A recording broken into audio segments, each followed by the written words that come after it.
itu tadi keajaiban yang tidak bisa dipahami dengan hukum logika.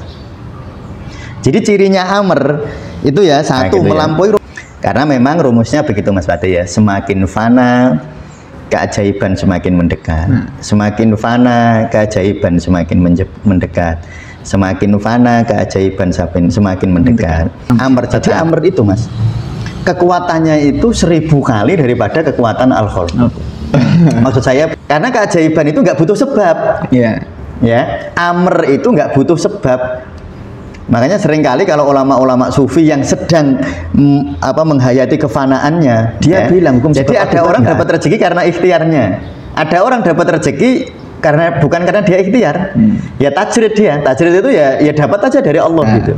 Tetapi kalau orang percaya kepada Allah, kepada amrnya Allah, innama amruhu idza arada syai'an ayyaqula lahu kun fayakun, ya enggak apa-apa. Engko kan yo wis pokoke mbuh wis pasrah mbek Allah. Makanya kan jadilah bangkai kan ada Mas ya. Kalau enggak salah yang syair yang Mas Fatih kiriman ke saya itu, jadilah bangkai di hadapan Allah itu. Oh iya.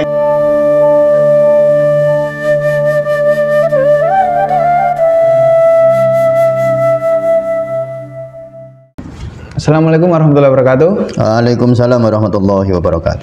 Halo teman sufi, kita kembali lagi di Rumat Ngaji Rumi sebagai terapi. Nah di podcast kali ini, episode kali ini, kita akan membacakan syair dari Masnawi kita pertama di bait 525. Kita langsung saja bacakan syairnya. Dunia ini adalah penjara jiwa-jiwamu. Pergilah ke padang sahara kebebasan jiwamu. Dunia ini terbatas. Dunia sana tak terbatas. Rupa dan bentuk dunia ini adalah tirai bagi alam sana. Meskipun Fir'aun punya ribuan tombak, kalah dengan satu tongkat Musa. Meskipun ada ribuan pengobatan Galen, di hadapan Isa hanya embusan napas dan candaan. Meskipun ada ribuan jilid bait-bait syair, di hadapan Rasul yang ummi adalah kehinaan. Tentang perbedaan antara dua kekuatan dunia ya Pak. Ya sebenarnya boleh dijelaskan Pak. Ya, jadi kita akan berbicara sangat teoritis ini ya Mas ya. Sangat teoritis, tapi nanti kita akan mungkin akan ada sisi-sisi praktisnya. Tetapi pemahaman ini walaupun ini teoritis, ini sangat penting bagi kawan-kawan dan teman-teman sufi yang ingin mendalami tasawuf ya. Ini pemahaman teori ini sangat penting. Tanpa pemahaman ini nanti penjelasan-penjelasan tentang terminologi tasawuf itu susah dipahami ya. Misalnya orang disuruh fana kenapa, orang disuruh fakir kan gitu ya, itu kenapa, lalu manfaatnya apa, itu nanti bisa dipahami jika teman-teman memahami ini syair sufi ini. Jadi di dalam syair ini kan Rumi mengatakan dunia ini adalah penjara jiwa-jiwamu, pergilah ke padang sahara kebebasan jiwa. Nah, jadi kita membayangkan tubuh kita ini kan kayak penjara-penjara jiwa ya. Tapi sebenarnya ada sebuah ruang yang tidak terbatas. Kalau di sini digambarkan ke padang sahara kebebasan. Kayak Mas Fatih di rumah itu, di kamar lah ya, sumpek gitu. Lalu Mas Fatih tiba-tiba terus ke gunung. Nah, itu kan luas sekali. Nggak bisa dibandingkan sebenarnya luasnya kamarnya Mas Fatih sama luasnya Gunung Lawu misalnya. Gunung Lawu ya Mas Fatih senangnya. Ya. Jadi kalau apalagi nih kita lanjutkan nih. Meskipun Fir'aun dunia ini terbatas, dunia sana tak terbatas. Rupa dan bentuk dunia ini adalah tirai bagi alam sana. Jadi ini tuh kayak dunia ini cuma tirai itu loh. Ya cuma hijab ya. Nah cuma hijab, jadi ya hijab sama yang dihijabi tentu besar yang di ini. Misalnya ada sebuah ruangan lalu ada hijab. Ini hijab ini kalau dibuka kita akan melihat semesta tak terbatas. Gitu. Makanya lalu di sini Umi lalu membandingkan antara mukjizat Nabi Musa dan tentara-tentara Fir'aun. Kan ketoke tongkatnya cuma satu. Tapi mengalahkan ratusan penyihir gitu. Atau seperti mukjizatnya Nabi Isa alaihissalam, ribuan pengobatan Galen ya, pengobatan saat itulah ya. Itu pengobatan kan tekniknya macam-macam. Dan Nabi Isa nggak pakai teknik, teknik yang tanpa teknik. Yeah. Sepertinya nggak punya daya apa-apa, tetapi bisa melampaui seluruh ribuan tadi pengobatan Galen. Atau lalu dilanjutkan, meskipun ada ribuan jilid bait-bait syair, orang Arab itu waktu kan banyak syairnya kan luar biasa. Tapi di masa Rasulullah itu, di hadapan Rasul yang ummi itu hanya kehinaan, nggak ada apa-apa nih dibanding ayat-ayat Al-Quran. Nah ini Rumi menggambarkan dua alam ya. Walaupun ini istilah alam itu sebenarnya nggak tepat, tapi ya sudahlah, ini kita pakai kata itu. Di dalam Al-Quran Mas Fatih ada dua kalimat kunci ya. Dalam Al-Quran itu ala lahul kholqu wal amr tabarakallahu rabbul alamin ya. Jadi kalau di surat Al-A'raf ini ya, di surat Al-A'raf Allah dawuh ala lahul kholqu wal amru tabarakallahu rabbul alamin. Jadi Allah itu menciptakan sesuatu itu kadang-kadang lewat al-kholqu dan al-amr. Nah ya, ingat ya, ada al-kholqu, ada al-amr. Bedanya begini, kalau al-kholqu itu sesuatu diciptakan melalui hukum sebab akibat yang dipahami oleh objeknya kayak kita ini, yang dipahami oleh orang yang menerima.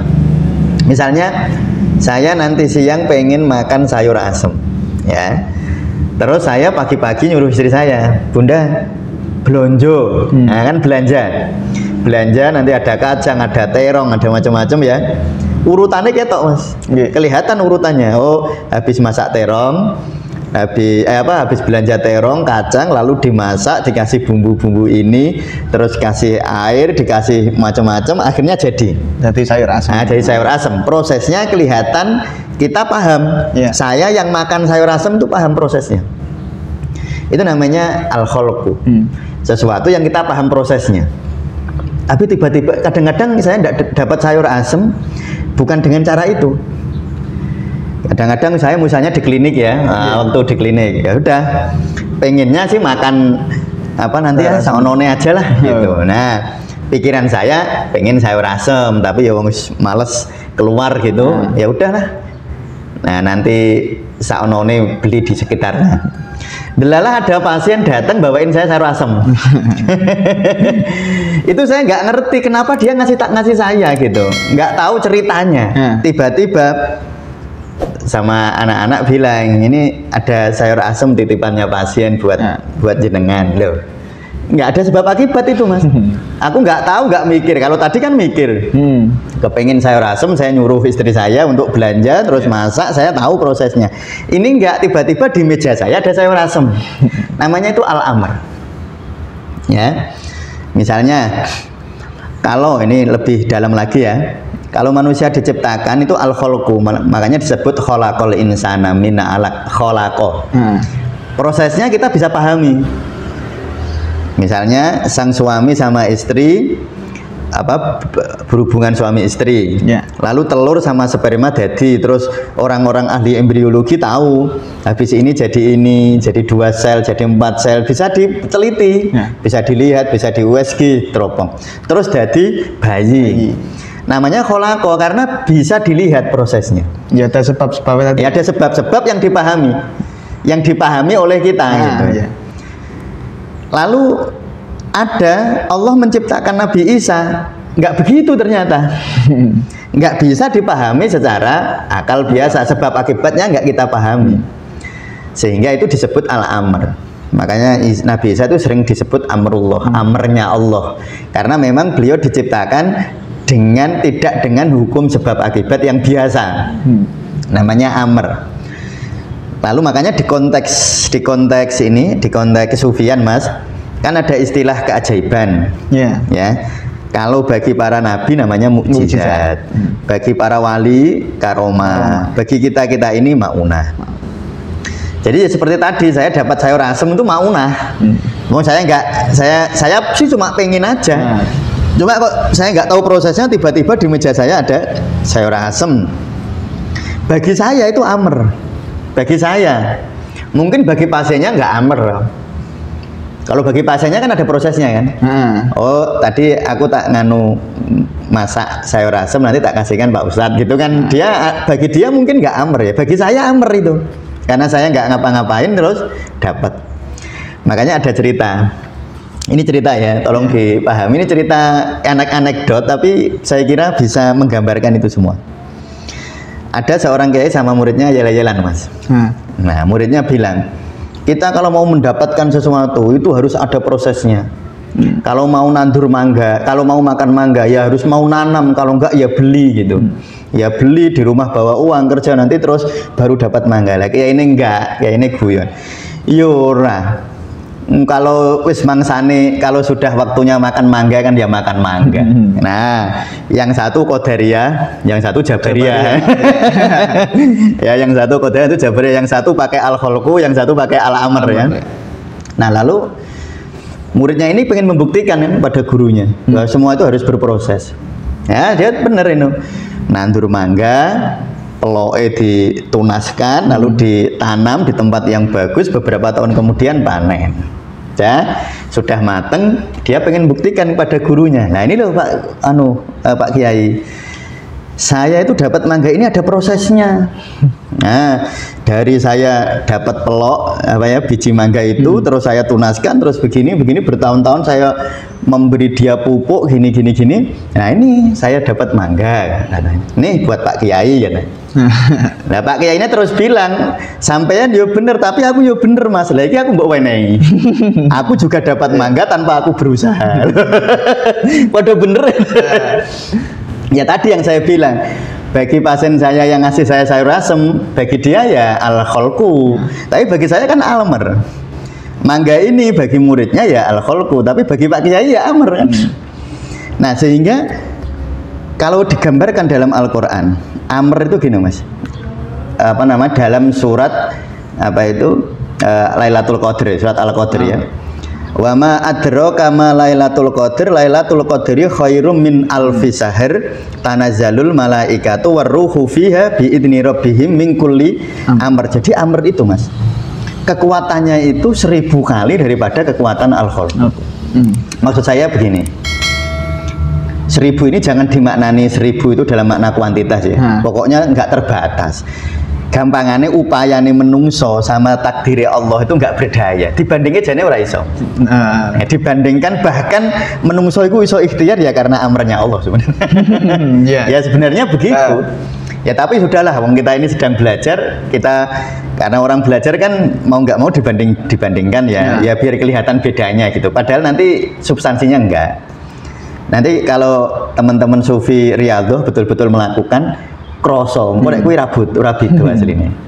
Terasa kalau antara amr dan al-khalqu ku sakjane kabeh ku kok Allah. Makanya disebut ala lahul khalqu wal amr. Tapi yang kita ini belajar ya sudah kita bandingkan aja lah. Nah, makanya di dalam tubuh manusia itu kan ada ruhnya. Lah ruh itu amr loh Mas. Wa yas'alunaka 'anir ruh, lalu kulir ruhu min amri rabbi. Loh niki di dalam surat Al-Isra ayat 85. Bahwa ada orang bertanya tentang ruh. Lalu Allah dawuh kulir ruhu min amri rabbi. Ruh itu amrku, amrnya Allah. Amr itu tadi keajaiban yang tidak bisa dipahami dengan hukum logika. Jadi cirinya amr itu ya satu, melampaui ruang dan waktu. Jadi nggak bisa diukur. Nggak bisa begini, kalau saya ikhtiar begini dapatnya begini, nggak bisa. Kalau Mas Fatih jadi terapis, sehari nerapi pasien 3, kira-kira dapatnya sekian, kan bisa diukur kan. Mas Fatih juga bisa ngukur, paling sebulan saya dapat ini, bisa. Itu namanya al-khalqu. Mas Fatih cari rezeki melalui al-khalqu. Kalau dalam bahasa tasawuf, Mas Fatih mencari rezeki namanya kasab. Ya, nanti ono tajrid. Kalau di Mutu Al-Hikam ada itu. Ya. Jadi ada orang dapat rezeki karena ikhtiarnya. Ada orang dapat rezeki bukan karena dia ikhtiar. Ya tajrid dia. Tajrid itu ya dapat aja dari Allah gitu. Nah itu ya. Nggak bisa diukur Mas. Jadi amr itu nggak bisa. Orang kok pengen ajaib kok gini. Aku tak pengen keajaiban, nanti saya melakukan ini biar dapat keajaiban. Nggak bisa. Karena keajaiban itu nggak butuh sebab. Ya, amr itu nggak butuh sebab. Makanya seringkali kalau ulama-ulama sufi yang sedang menghayati kefanaannya, dia bilang hukum sebab akibat nggak ada. Sebab akibat menurut pikiran kita loh ya. Ya tentu kalau menurut Allah ya terserah Allah gitu ya. Tapi menurut pikiran kita, kalau para sufi sedang fana, para sufi sedang merasakan kefanaan, merasakan umi. Kalau di sini digambarkan di depan Rasul yang umi itu, merasakan kefanaannya. Itu mas, sebab akibat nggak ada, bukan nggak ada, dilampaui. Nah, sebab akibat itu, dan itu tidak bisa dijangkau dengan logika, nggak bisa. Makanya nggak bisa diikhtiari secara ikhtiar indrawi, ikhtiar fisik, nggak bisa. Caranya mengakses menurut para sufi adalah mujahadah. Lah mujahadah itu menghilangkan diri. Itu mujahadah itu memfanakan diri. Makanya seseorang semakin fana, amernya semakin kelihatan, makin dapat amernya. Jadi caranya mendapatkan amernya Allah itu dengan nggak berusaha. Karena kalau orang berusaha kan egonya meningkat kan mas. Misalnya Mas Fatih nih, saya bulan depan butuh uang sekian gitu ya. Mas Fatih kan lalu berikhtiar ya. Caranya piye? Kan ego itu mas. Nah, itu namanya mau dapat rezeki dari al-khalqu. Tetapi ada teori ini di dalam prinsip kesufian. Ketika seseorang itu tidak melakukan apa-apa di dalam kefanaannya, justru dia dijaga, justru dia makin dekat dengan keajaiban, semakin fana. Terus ini jebakannya ini jebakan mas. Ya sudah, saya tidak usah melakukan apa-apa, biar dapat rezeki tanpa diduga-duga. Itu mesti salah kalau itu. Kenapa? Disengaja berarti. Dia itu fana, dia itu nggak kerja karena disengaja. Berarti ego kan? Aku nggak mau kerja, nanti kan ya dapat rezeki. Berarti itu dia mau enak. Berarti sebenarnya egonya cuma ditutupi dengan tutup spiritual. Bahasan amernya ini ya. Ya, bareng krungu podcast kita ini terus dia ya sudah, aku nggak usah melakukan apa-apa. Nunggu amernya Allah aja. Itu teorinya bener, tetapi hatinya akeh ora bener mas. Ya mungkin hatinya ya ini. Ya hatinya kan sebenarnya ngarep terus. Ya aslinya ngarep, gayane orang ngarep atau dia aslinya males saja. Atau takut dia mau kerja takut. Jadi sebenarnya itu bukan fana, itu masih ego. Kalau fana itu nek cara gampangannya mas, kepepet. Ini memang sudah iso piye-piye lah piye meneh gitu. Makanya tidak usah kita ini dalam keadaan kepepet banget lalu kita putus asa, jangan. Nah ini nilai-nilai etikatnya ya, maksudnya nilai-nilai yang hikmah yang bisa kita ambil.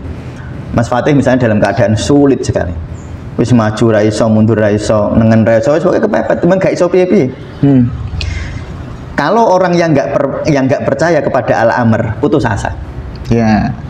Tetapi kalau orang percaya kepada Allah, kepada amrnya Allah, innama amruhu idza arada syai'an ayyaqula lahu kun fayakun, ya enggak apa-apa.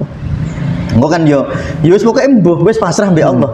Makanya kan jadilah bangkai kan ada mas ya. Kalau tidak salah yang syair yang Mas Fatih kirimkan ke saya itu, jadilah bangkai di hadapan Allah itu. Iya kan? Jadilah bangkai di hadapan Allah. Wis pasrah total.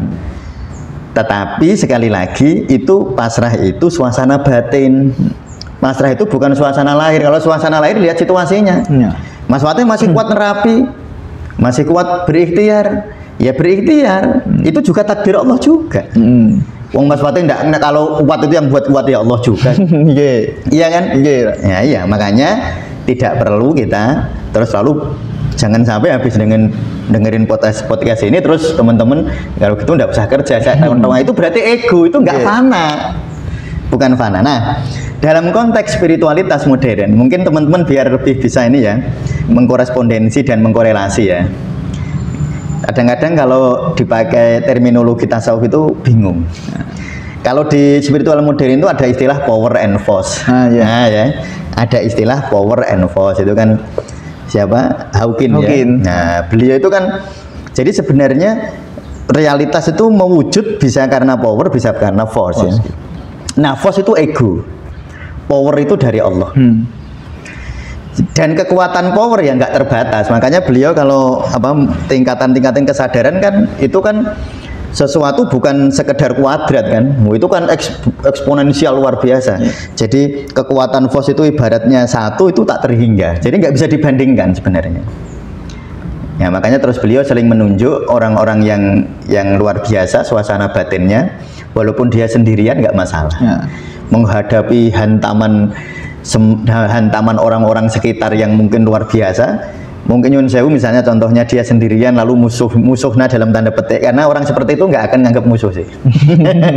Kalau kita yang di luar ini kan menganggapnya itu kontra ya. Tapi bagi orang-orang yang berada dalam dunia amer atau dalam dunia power, kan dunia cinta. Iya kan? Iya. Kan kalau kita lihat level-level kesadaran tinggi kan semakin mencintai kan semakin tinggi kan. Itu powernya semakin kuat. Walaupun makanya gini, Mas Fatih kan pernah dengar doanya Ashabul Kahfi itu gitu. Rabbana atina min ladunka rahmah. Jadi sing dijaluk itu rahmat, cinta. Ini kekuatan terbesar. Makanya orang-orang kayak gitu dimusuhi oleh 1000 orang, ya nggak merasa dimusuhi juga sebenarnya loh ya. Lah kita ini pengamat aja yang kita yang ngamati seakan-akan si A ini dimusuhi 1000 orang. Ya gitu. Misalnya Rasulullah itu kan awalnya sendirian, musuhnya satu kota kan. Ya Rasulullah itu kan awalnya sendirian. Beberapa hari kan terus ditemani Khadijah, garwane, terus orang-orang yang coro dihitung dengan jari ya nggak ada 10 kan, orang yang terkenal kan 10 ini, 10 sahabat. Lah menghadapinya orang satu kota. Ya tapi Rasulullah tuh ya nggak merasa musuh juga, wong hatinya kebak cinta kok, penuh cinta hatinya.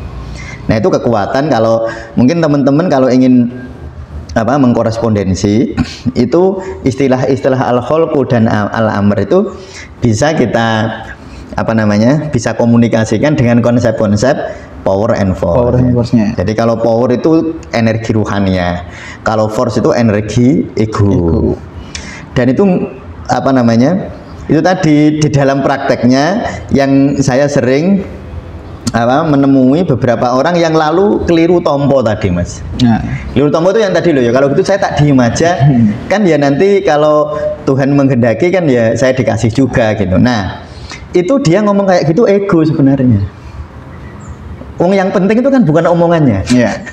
Yang penting wong itu nggak dikata-kata kok, Mas. Yang namanya kefanaan itu bukan dikata-kata. Kefanaan itu dirasa batin, rasa batin, suasana batin, bukan di dalam kata-katanya. Nah orang lalu terjebak di kata-kata dan terjebak di dunia fisik. Misalnya dia melihat ada pengusaha tiap hari rapat gitu, terus dia melihat orang kok kok kerja terus gini. Padahal kita nggak tahu bahwa dia rapat dalam keadaan fana itu bisa loh, Mas. Oh iya. Iya, pengusaha itu rapat tapi fana. Pengusaha itu sedang diskusi membuat proposal proyek itu fana, bisa. Wong yang fana itu batinnya kok. Iya kan? Iya. Yang fana batinnya. Mas Fatih kelihatannya nerapi orang. Ya, misalnya Mas Fatih kelihatannya kan material gitu. Mas Fatih melakukan refleksi, akupunktur, akupressure kan kelihatannya Mas Fatih secara fisik bergerak. Tapi saya nggak boleh menilai Mas Fatih nggak fana, nggak bisa. Mas Fatih mungkin itu fana kok. Karena fana itu suasana batin, Mas, bukan fisik. Kita orangnya sendiri yang merasakan ya, Pak? Iya, orangnya sendiri yang merasakan gitu. Sehingga orang sering terjebaknya di situ. Dengerin teori power and force, dengerin teori al-kholqu dan al-amr, mendengarkan teori karomah ya. Kalau dalam kusufian kan teori karomah ya, teori keajaiban gitu. Dengerin teori gitu, pengenin tuh keajaiban. Padahal para nabi gak pengen keajaiban. Keajaibannya nggak diinginkan ya? Iya, nggak diinginkan. Kalau dikasih aja. Kalau diinginkan namanya ego. Iya kan? Makanya kalau contoh ini ya, ini kata-kata sederhana, tapi mungkin teman-teman bisa menghayati ya. Contohnya misalnya orang sakit, terus saya bilang, aku tak pasrah wae biar dapat keajaiban sakit saya sembuh. Itu namanya nggak pasrah, Mas. Masih ada pengennya itu ya? Masih ada pengennya. Itu ketoknya bener loh, Mas, kata-katanya. Tapi sebenarnya kalau kita hayati itu ego. Maka orang yang bilang misalnya, ya sudah kita diem aja lah, nggak usah ikhtiar, nanti kan dapat keajaiban. Kan kalau fana kan dapat keajaiban. Lah iyo, kok malah ngono? Berarti dek ini ora fana, wong isih pengen. Nah itu loh, Mas. Jadi sering terjebaknya di situ. Itulah kadang-kadang riyadhah itu nek cara lagu lirik itu lunyu-lunyu penekno. Memang riyadhah itu licin. Terjebak oleh ego kita sendiri. Yang membuat susah itu bukan orang, tapi diri sendiri. Diri kita sendiri gitu.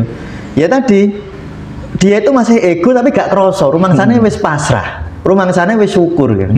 Misalnya kan ada orang, saya ini sudah bersyukur loh Ustadz, tapi matanya melotot. Nah itu kan terjebak itu dia melorot nek cara makom rohaninya melorot. Wingi menawa syukur, menawa ya saya. Tapi bareng syukurnya tolong dino ora kuat. Katanya syukur nambah rezeki ternyata enggak. Malah melorot. Jadi bilangnya saya sudah bersyukur loh Ustadz, tapi loh sampai matanya melotot. Ya berarti nggak bersyukur. Orang bersyukur itu hatinya damai ya. Jadi ini bahasan yang menurut saya sangat penting untuk dipahami oleh teman-teman sufi agar kita memahami dan nanti berjalan di dalam apa namanya laku-laku spiritualitas ini itu tidak kepleset, tidak terjebak, tidak putus asa, tetapi ya sungguh-sungguh, tetapi ya pasrah, ya sungguh-sungguh, tetapi ya fana. Nah gitu ya. Karena memang rumusnya begitu Mas Fatih ya, semakin fana keajaiban semakin mendekat, semakin fana keajaiban semakin mendekat, semakin fana keajaiban semakin mendekat. Tetapi orang nggak mungkin bisa fana jika ingin ajaib. Tetapi tidak mungkin orang bisa fana jika dia masih mengharapkan keajaiban. Nah ini itu jalan terjalnya atau licinnya di situ. Ya saya kira gitu ya. Nah mungkin tadi juga bisa menjadi closing statement ya Pak. Oh ya. Bahwa fana itu tidak untuk diinginkan atau dicari. Ya bukan dicari apa? Keajaiban bukan untuk dipinginkan, tapi keajaiban akan diberikan sendiri lah oleh Allah Subhanahu Wa Taala jika dikehendaki. Mungkin cukup sekian ya Pak. Terima kasih teman sufi yang sudah menonton. Assalamualaikum warahmatullahi wabarakatuh. Waalaikumsalam warahmatullahi wabarakatuh.